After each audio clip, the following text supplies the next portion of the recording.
Bonjour et bienvenue dans le film de démonstration du logiciel Expertise Start, logiciel dédié à la gestion des expertises judiciaires. Je vous propose de découvrir le menu d'accueil, composé de 5 blocs distincts. Le bloc opérationnel en haut est un bloc dédié à la gestion du quotidien, notamment les affaires en cours, les tâches à réaliser sur l'ensemble des expertises et l'agenda des expertises. Le bloc facturation, en dessous, permet de suivre tous les aspects de la facturation, une fois que la facturation est réalisée bien sûr, c'est-à-dire voir toutes les factures réglées, non réglées, isoler les factures d'un exercice ou d'une période. En dessous, le bloc recherché est un moteur de recherche multicritère qui permet de rechercher une affaire simplement par son nom. Enfin, à droite, le bloc concerne les aspects utilitaires comme la création d'une nouvelle expertise ou accéder à la bibliothèque des courriers types, au carnet d'adresses partagées ou encore aux réglages globaux de l'application. À présent, je vous propose de créer tout simplement une nouvelle affaire et pour ce faire, rien de plus simple, il suffit de cliquer sur le bouton Créer une nouvelle affaire. Vous confirmez et vous arrivez sur le menu de la nouvelle expertise. La première chose à faire va être de paramétrer votre expertise. Vous cliquez sur le bouton Régler les paramètres de l'affaire et de facturation pour accéder aux réglages. Vous découvrez une fenêtre avec 5 onglets. Commençons par compléter le premier, l'onglet Expertise. Donc il s'agit bien d'une expertise de type civil. Le statut de l'affaire est actif. Référence interne, je vais appeler ça Expertise 1. Le nom de l'affaire, utilisons le nom des parties, Durand/Dupont. L'objet de l'affaire, je ne le complète pas pour l'instant. Date du début d'expertise, disons lundi 9. Date initiale du début du rapport, prévoyons de le remettre pour le 1er septembre. Voilà. Et par mesure de précaution, j'ajoute déjà cette date à l'agenda de cette expertise. Souhaitez-vous ajouter cette date à l'agenda? Je confirme. Et voilà. Passons à l'onglet numéro 2. C'est l'onglet qui est destiné à prendre les consignations et les avances. Dans ce cas-là, on précise une date s'il y a fait. Pour l'instant, je n'ai pas encore de consignation, donc je passe à l'onglet suivant. Facture, je n'en ai pas non plus. Frais et TVA, je précise qu'effectivement, j'appliquerai une TVA à la fois sur mes honoraires et sur mes frais, et le taux de TVA sera de 20%. Dernier onglet, dans le cas par exemple d'une expertise judiciaire, on précise les différentes décisions de justice qui ont donné lieu à cette expertise. Là, je complète celui-là, j'avais commencé à le faire. TGI de Rennes, par exemple, c'est du fictif. La date du jugement et le numéro de registre. On propose à Expertise Start de générer un bloc de décision. Donc s'il y avait eu 3 ou 4 décisions, on peut directement les ajouter et on peut même décider de corriger ou de compléter le bloc de façon à ce qu'il soit plus facile ou mieux présenté. On peut également le copier à n'importe quel moment si on désire le copier-coller dans un document Word ou dans un autre document ou dans un mail. Vous cliquez sur le logo pour revenir au menu de l'expertise. Ajoutons à présent des intervenants à notre expertise. Les intervenants sont par exemple le client, les parties, le juge, le greffe, les avocats, les conseils, les sapiteurs, etc. Pour ajouter un intervenant à cette expertise, cliquez sur le plus, le bouton plus, qui est situé à droite dans le cartouche partie intervenant. Le système vous demande de confirmer. Souhaitez-vous ajouter un intervenant à cette affaire? Vous répondez oui. Et vous arrivez directement sur la fiche détaillée de l'intervenant. Donc, on va en créer un. On va prendre la partie Durand. Je vais l'appeler Paul. C'est bien entendu fictif. On va compléter une adresse, 3 rue des Ours. Je ne sais pas si elle existe. 35 000 Rennes. Voilà. Et je vais mettre durandpaul@orange.fr. Voilà. Type d'intervenant, on va dire il s'agit du demandeur. Voilà. Et rattaché à la décision de justice, je précise qu'il s'agit bien du jugement du TGI de Rennes. Voilà.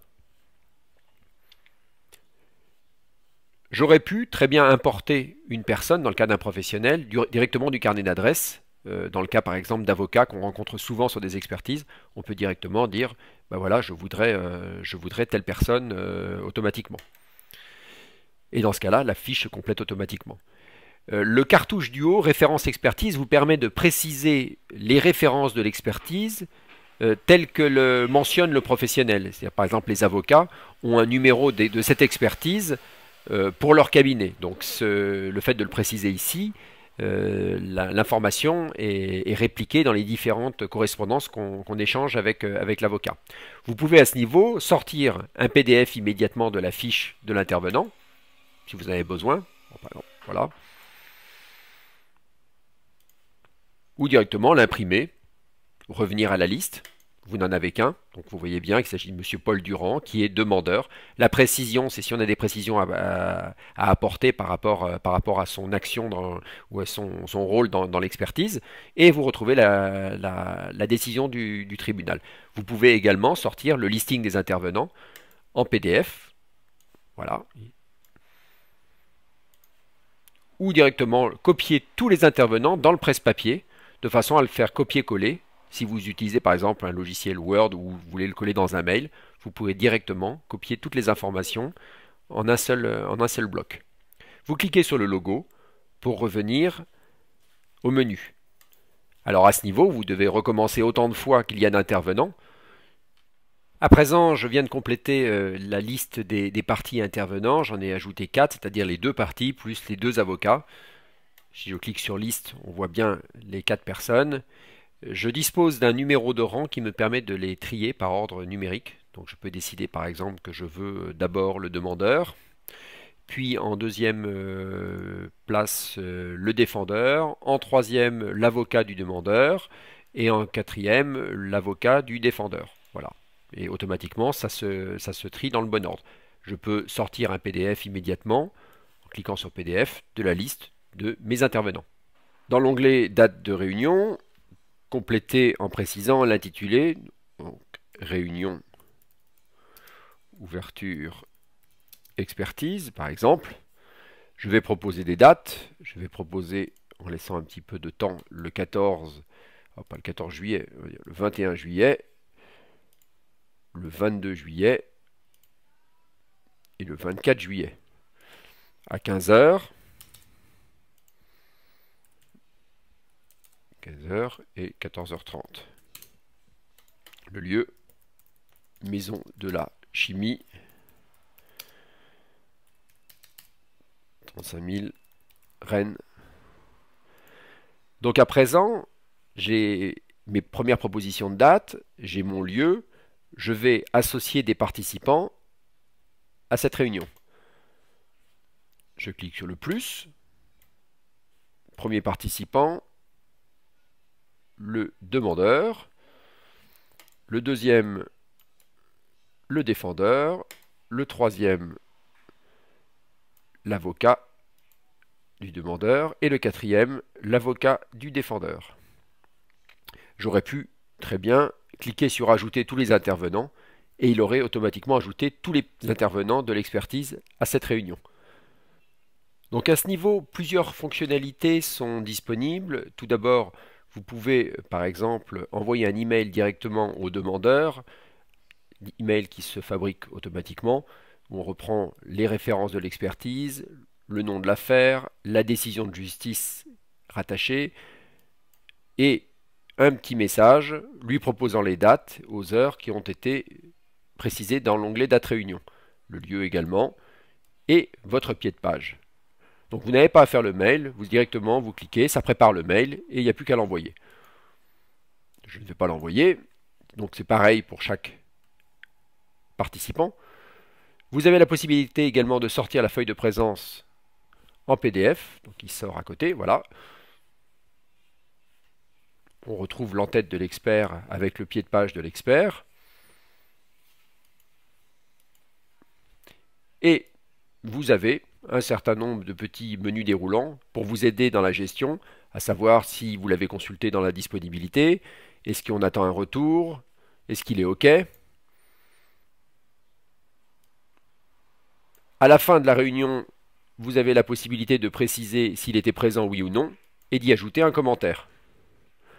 La feuille de présence, l'onglet feuille de présence, va vous permettre de stocker la feuille de présence signée directement dans l'expertise et ainsi de l'avoir en disponibilité à tout moment et de pouvoir éventuellement la détacher pour pouvoir l'imprimer si vous en avez besoin.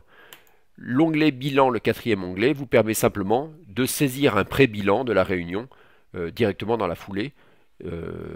C'est un utilitaire simple qui vous permet de le copier-coller si vous avez besoin à n'importe quel endroit dans le cadre de la rédaction du rapport. À présent, on a le retour de tous nos participants et on va faire cette réunion le 21 juillet, c'est décidé, à 15 h. Voilà. Je vais ajouter la réunion à l'agenda. Automatiquement, cette réunion est ajoutée. Vous avez une visibilité à droite dans la petite fenêtre grisée de tous les événements qui sont contenus dans l'agenda à cette date-là, à partir du 21/7. C'est-à-dire que si vous aviez une autre réunion ou si vous aviez un autre événement, il figurerait à cet endroit dans l'agenda. Il s'agit de l'agenda de toutes les expertises. On va coller la date et l'heure dans le bloc-notes de l'assistant courrier pour préparer l'envoi des convocations. Intéressons-nous à présent à l'assistant création courrier qui se situe ici sur le menu principal. Je clique et je débouche sur un écran doté de 5 onglets: lettres principales, lettres accompagnement, les destinataires, les gens en copie et l'aperçu des lettres. Alors comment ça fonctionne? C'est très simple. On va piocher dans les modèles de lettres que je me suis fabriqués. Donc chaque expert a ses propres modèles de lettres. Au départ, quand vous commencez avec l'application, vous n'en avez pas. Et au fur et à mesure des créations de lettres, vous avez des modèles de lettres type que vous pouvez appeler librement. Donc je m'en suis fait un très simple qui s'appelle convocation des parties à la réunion. Je clique voir modèle et j'ai le petit texte. J'ai l'honneur de vous informer que j'ai été désigné en qualité d'expert dans l'affaire citée en référence de ce courrier. Une réunion d'expertise se tiendra, : Je retrouve le bloc de mon organisation de réunion. Voilà, je vais faire la correction orthographique. Voilà, et je vois bien, je précise bien, c'est un courrier très simple pour vous donner une idée de la simplicité pour créer des courriers. Le type de courrier, il s'agit d'un courrier aux parties, d'une convocation même. Voilà, l'objet c'est convocation réunion. Est-ce que je vais placer l'objet dans l'entête? Eh bien oui. Les références de l'affaire, est-ce que je les fais figurer? Oui également. Le nom de l'affaire, je vais également le faire figurer. Est-ce que je fais figurer la décision du tribunal? Et je vais la faire figurer en en-tête. J'ai le choix de pas de décision tribunal, en en-tête ou en pied de page. Je le mets en en-tête. Pour les destinataires, je vais l'envoyer en courrier accusé-réception, en en-tête, avec le titre destinataire, la référence du dossier individuel et un en-tête personnalisé, oui. Pour les copies, je vais en courrier simple, en position en tête, avec les références individuelles. À présent, nous allons indiquer des destinataires à ce courrier. Je clique sur l'onglet destinataire et je décide de mettre les destinataires du courrier, le défendeur et le demandeur. Je peux également, en cliquant sur l'onglet copie, dire que les deux avocats seront en copie. Enfin, je me rends sur l'onglet aperçu. Je clique sur aperçu suivant de la lettre principale et je découvre ma lettre, en tout cas un aperçu de la lettre. On voit bien qu'il y a un décalage sur la droite, qui est en fait le tabulateur qui vous amène tous les textes au milieu de la page. Pour vérifier, on peut cliquer sur un export PDF et on voit immédiatement l'export. Donc on voit bien l'entête de l'expert. Cette entête est entrée en dur lorsqu'on personnalise votre copie de Expertise Start. Et à chaque fois, elle est rappelée. Donc ça, une fois qu'elle est calée, elle ne bouge plus. Les destinataires sont bien précisés. Les personnes en copie sont bien précisées avec, pour chacune, si c'est le cas, la référence individuelle du dossier, la ville, la date, l'objet de ce courrier, les références internes de l'expertise, dans le cas où nous on a des références qu'on impose et qu'on demande à préciser lors de chaque correspondance, le nom de l'affaire, la référence de l'expertise au niveau du tribunal avec le numéro de registre, le texte. C'est un texte simple, bien sûr, ce que je vous expliquais tout à l'heure, mais qu'on peut personnaliser à volonté. Alors, certains d'entre vous me diront, oui, mais j'aimerais bien pouvoir, avec ça, c'est à la lettre, effectivement, si j'ai 4 personnes en copie, en destinataire, enfin 2 destinataires et 2 copies, ça fait 4 personnes au total, j'aimerais pouvoir adresser automatiquement un courrier qui va accompagner cette lettre. On va faire une lettre d'accompagnement, on va sur lettre accompagnement, on clique sur lettre accompagnement, mais il y en a une qui est déjà prête, je reste à votre disposition. Donc là, on a toujours la possibilité d'afficher la barre de texte, de dire je ne le veux pas en gras, je le veux en 12 comme ça. Je vous prie de bien vouloir trouver ci-joint copie du courrier adressé ce jour. Je reste à votre disposition. Voilà, on peut décider qu'on va le mettre en 14, voilà, si on a besoin. Voilà.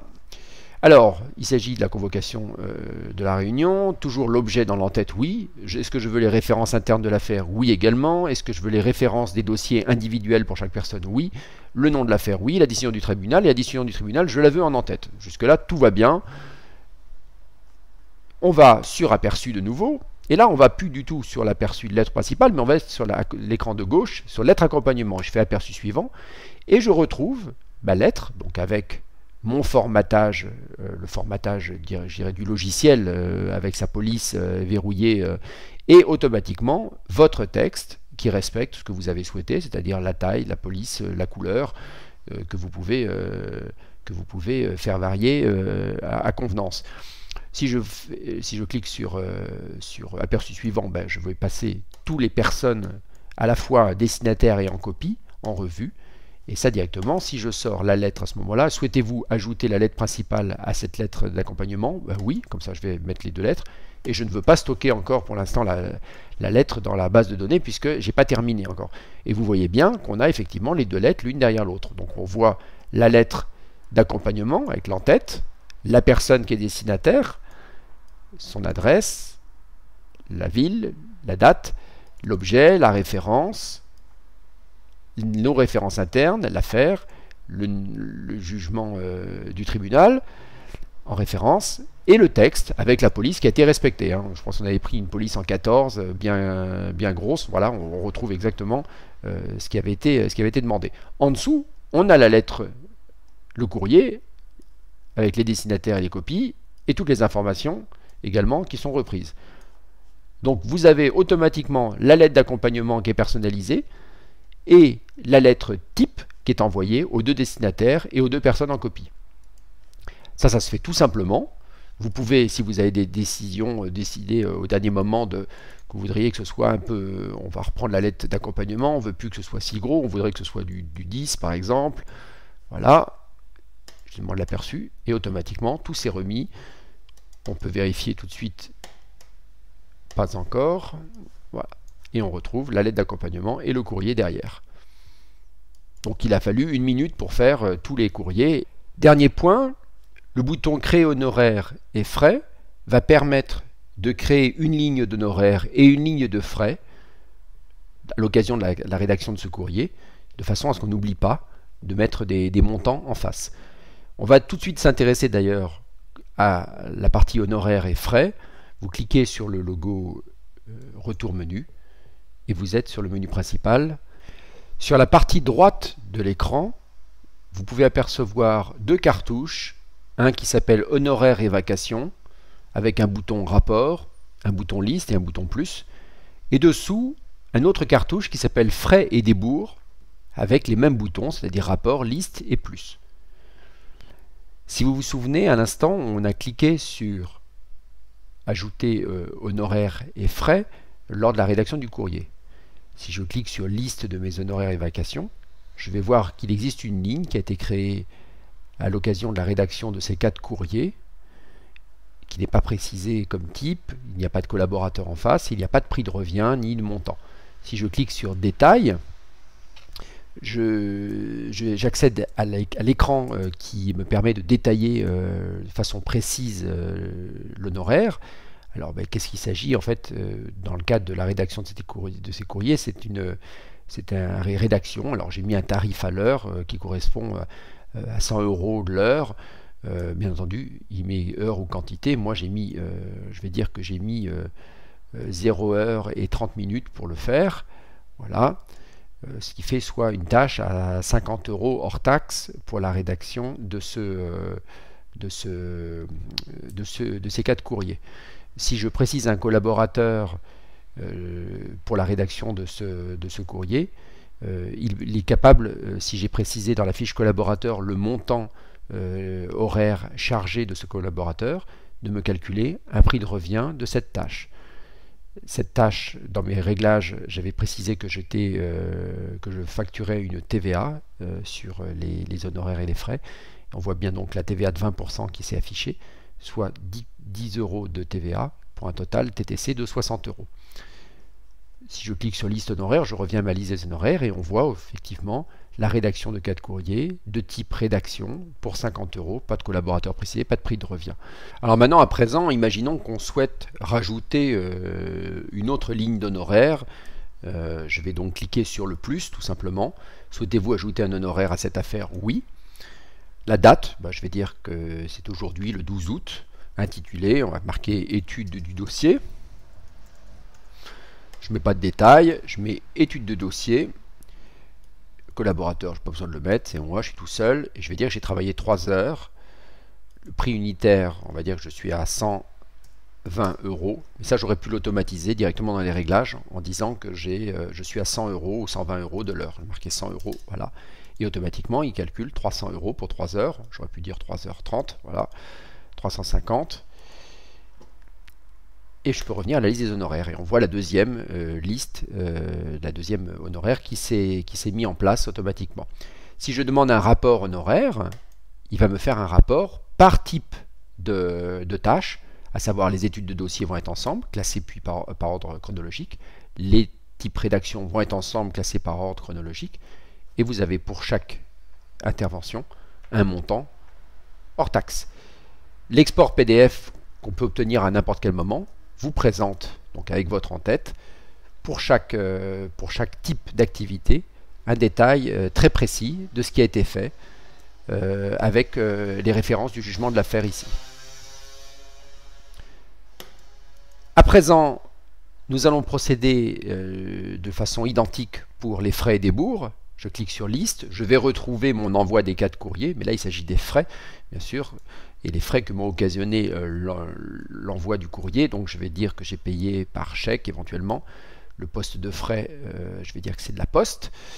Je vais le refacturer effectivement. Envoi des 4 courriers, il y a 4 unités, et à chaque fois je payais 3 euros pour envoyer, voilà, 1 euro, soit 12 euros plus la TVA. Si je reviens à la liste des frais des expertises, voilà, je peux rajouter des frais si jamais j'avais des frais que j'avais oublié de rajouter. Par le même principe que pour les honoraires, on précise la date du frais. Je vais dire aujourd'hui. En paiement, c'est pas obligatoire de préciser le moyen de paiement, mais ça peut être un. Je vais dire que j'ai dû me déplacer ce matin pour aller à une réunion d'expertise, on va dire. Voilà, et je vais dire que j'ai fait indemnité kilométrique, voilà, à 0,56. Ça c'est précisé également dans les réglages du logiciel. Et je vais préciser que j'ai fait 100 km aller-retour, soit 56 euros. Voilà. À l'instar de ce qu'on a fait pour les honoraires, on peut avoir un rapport sur les frais par poste et par date chronologique. On peut à ce moment-là soit l'exporter en Excel, soit l'exporter en PDF. L'exporter en Excel permet de le retraiter derrière dans un logiciel de comptabilité si c'est nécessaire, ou export PDF en ayant directement un rapport des frais très précis, engagé sur l'expertise du rang du pont. On clique sur le logo pour revenir au menu principal. Dernier point, nous allons aborder la facturation, que ce soit pour le tribunal ou pour un client privé comme une compagnie d'assurance. Vous cliquez sur liste des factures, et dans la mesure où on n'en a pas encore, il va vous proposer d'aller, il dit aucune facture pour cette expertise. Pour facturer, rendez-vous dans les réglages de votre affaire, onglet facture. On peut cliquer directement sur réglages et on arrive à l'onglet facture des paramétrages. Alors on a deux possibilités. La première, créer une nouvelle facture à partir des honoraires et des frais, qui récapitule à la fois d'un côté les honoraires et les frais, que ce soit des frais refacturés ou des frais de débours. Et une deuxième possibilité qui est créer une nouvelle facture vierge, dans la mesure où on a des expertises qui sont relativement courtes ou qu'on voudrait faire une facture non détaillée. On a la possibilité également de le faire. Donc moi je vais prendre la première formule, c'est-à-dire créer une nouvelle facture à partir des 2 lignes d'honoraires que j'ai créées et de la ligne de frais également. Donc je clique là-dessus. Souhaitez-vous créer une nouvelle facture pour cette affaire? Vous allez voir, c'est tout automatisé. Oui. Il y a 2 lignes d'honoraires pour un montant de 400 hors taxe. OK. Souhaitez-vous le détail des feuilles de temps ou seulement une ligne récapitulative par catégorie d'honoraires? Je vais demander le détail. Souhaitez-vous intégrer les frais d'expertise pour un montant de 68? Oui également. Souhaitez-vous intégrer les frais de débours? Aucune TVA ne sera perçue dessus? Oui, mais j'en ai pas. Et automatiquement, on arrive sur le détail de la facture avec le numéro de la facture, la référence de l'affaire, il s'agit de l'expertise 1, la facture, de type facture, mais on aurait pu faire un avoir également en faisant une facture vierge, la date de la facture, rattachement éventuellement à une année fiscale, si jamais l'expert clôt en cours d'année, on a la possibilité de faire des rattachements à des années fiscales. Les modalités du règlement de la facture, je demande qu'il y ait la réception de facture, qui va être mon destinataire, donc on reprend les 4 personnes qui ont été les 4 participants de l'affaire. Effectivement, nous n'avons pas le client, puisque là, dans ce cadre-là, il s'agit du tribunal. Donc il faut rajouter un cinquième participant qui est le tribunal, avec toutes les coordonnées. Le montant de la facture, dont honoraire 480 TTC, les frais 80 € et 0 de débours. Si on clique sur l'onglet détail facture, on va voir tout ce que comprend cette facture, avec toutes les lignes de la facture. Alors, on a bien le titre honoraire, étude de dossier, la date, 350 x 100, 350 avec une TVA de 20. Puis on a rédaction de 4 courriers, 0,50. Puis l'état des frais, on a bien la poste avec l'envoi de 4 courriers. Et les indemnités kilométriques de 6 chevaux, pour une voiture 6 chevaux, pour aller à une réunion d'expertise à 56 centimes du kilomètre, 100 km aller-retour, voilà, ce qui fait un total de 460. Alors je peux demander l'export PDF de la facture en cliquant sur export PDF et automatiquement ma facture apparaît en détail. On retrouve toutes les informations nécessaires avec les références du jugement, la date, le numéro de facture, le nom de l'expertise, les références du client. Alors bien entendu, comme on n'a pas précisé de destinataire, il n'y a personne dans le bloc à cet endroit-là, sinon il y aurait le destinataire de la facture. Cette petite démonstration, ce petit tour du logiciel Expertise Start est à présent terminé. Bien entendu, il y a pas mal de fonctionnalités qu'on n'a pas abordées et qu'on aborde lors de la formation qui est inclus dans la livraison du logiciel. N'hésitez pas à nous contacter pour tester ce logiciel. Nous en avons une version qui tourne sur un de nos serveurs que vous pouvez tester librement. Nous nous tenons à votre disposition pour toute question ou renseignement que vous souhaiteriez avoir. Je vous souhaite une bonne journée et je vous remercie de votre attention.